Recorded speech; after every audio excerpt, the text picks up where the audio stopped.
Make way for the real Blackwing. Hello, my baby. Hello, my honey. Hello, my ragtime gal. Sonny, you kissed my wife. Baby, my heart's on fire. Studio Series 86 has already brought us Voyager Thundercracker. And we knew it was only a matter of time before they brought us the one with the best paint job ever. Behold Voyager Skywarp, proud member of the DIB. Usually billed as a thug and a practical joker, but somehow always winding up as a whipping boy in his recent media depictions. See his windowed box with character art and feature lists. See the shadowy corridor of a spaceship on the side panel. See photos of both modes on the back with his really short bio.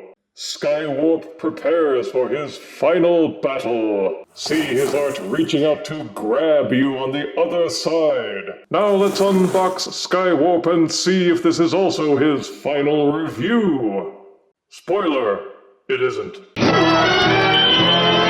Studio Series 86 Skywarp comes with his instruction booklet, a set of plug-in rear tail fins, tips to attach to the ends of the main wings, and 2 translucent purple-painted weapons. If you have Studio Series 86 Thundercracker, then you know what to expect from Skywarp and Starscream, or any other figure which may use this mold. An F-15 fighter jet. And like with Thundercracker, if you think Skywarp looks incomplete, you're right. You have to top him off by plugging in the tail fins and the wingtips. Some assembly required.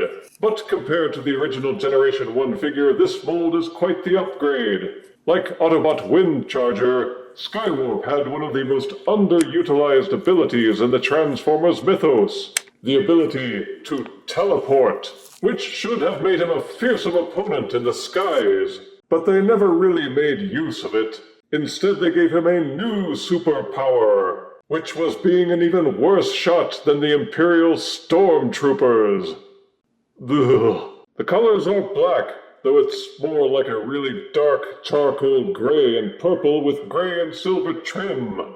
They could have painted him a lot more. But this figure is meant to represent the screen appearance, and the original cartoon show animators dialed things back quite a bit so everything would be easier to draw. They have added some extra detailing, but mostly they kept it simpler on purpose. The contours and heft match up with Thundercracker, duh, but it all looks better in black. For play features, there's flip-down landing gear under the nose cone, an opening cockpit, 1 accessory port beside each rear thruster, which are meant to house the tail fins, and 2 under each main wing, all to accessorize Skywarp before he gets reformatted into Scourge, or Cyclonus, whatever. He looks great from up top. Unfortunately, he's still got that huge divot on the underside, which is begging for some kind of third-party filler.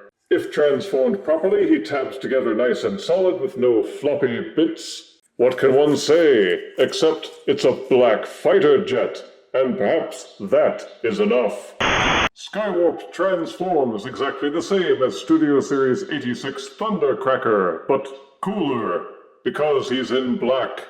Any review of the Studio Series 86 Seeker mold will involve some redundancy because they're all the same figure, with the only differences being the colors and the face sculpt.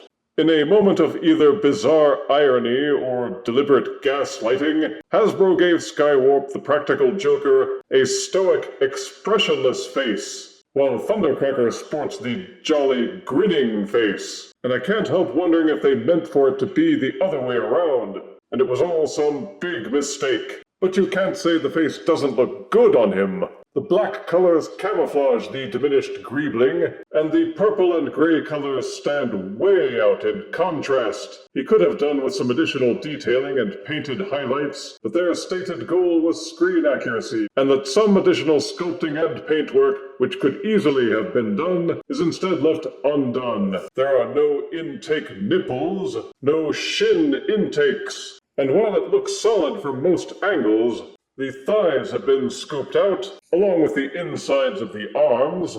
The wings and tail fins had plastic scooped out, and even the weapons. Bah! The tail fins can be left folded up on the sides of the shins, but also parts formed into his back. For play features, he does have light piping, though you need a pretty strong light to actually get it to work. Moving the wing-a-dings opens up accessory ports for the sides of the shins, and there are ports on the sides of each arm for storing his Seeker-style pop guns. The head is set up to do a full rotation. It will also lean backwards and forwards, even waggle a little from side to side. Untab the wing and lean it back out of the way, and you can get full arm rotation, or as much as the parts crashing will allow. Each arm will extend out, there's an upper arm rotation, bendable elbows, rotating fists, a potential full waist rotation except for the parts crashing, flip up the pelvis panel, and each leg will kick forward a fair degree. They will kick backwards, but for the kibble, flip up the hip skirts, and the legs will kick out to the side. Upper thigh rotation, bendable knees, flip up toes, and an ankle pivot. He poses well, though the same issues persist with the lack of wing flexibility, and the guns colliding with the wings a lot. I guess the joke's on him.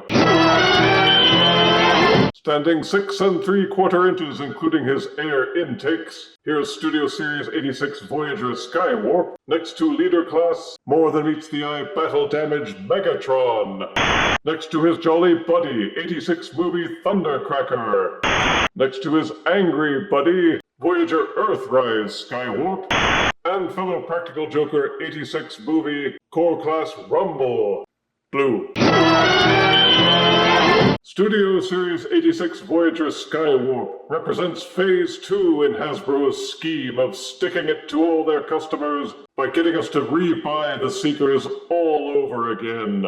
If indeed Hasbro isn't planning to charge us Commander-class prices for a full Starscream coronation set, lousy jerks. Anywho, positives are that Skywarp, based as he is on the new movie Seeker mold, is already an inherently good figure, with solid robot and alt modes, great colors, and the ability to customize. Transforming him isn't overly difficult, and you'll have fun posing him making faces behind Megatron's back. Negatives are that a lot of him is painted, raising the specter of future wearing and scratching. That huge hole under the alt mode bugs the snot out of me, and it's kind of a fork in the eye that 2/3 of his accessories are, in fact, just parts-forming equipment, which he isn't complete without. Some of the sections don't fold in as neatly as I'd like. There's no rear landing gear, some hollowness in the robot limbs, and some difficulty in posing because of parts crashing with the wings. He's got all the pluses and minuses of the Studio Series 86 Thundercracker figure, but with a more awesome paint job. Nothing is any worse, but there weren't any improvements either. As such, Studio Series 86 Voyager Skywarp gets an identical score of 7 out of 10 deaths.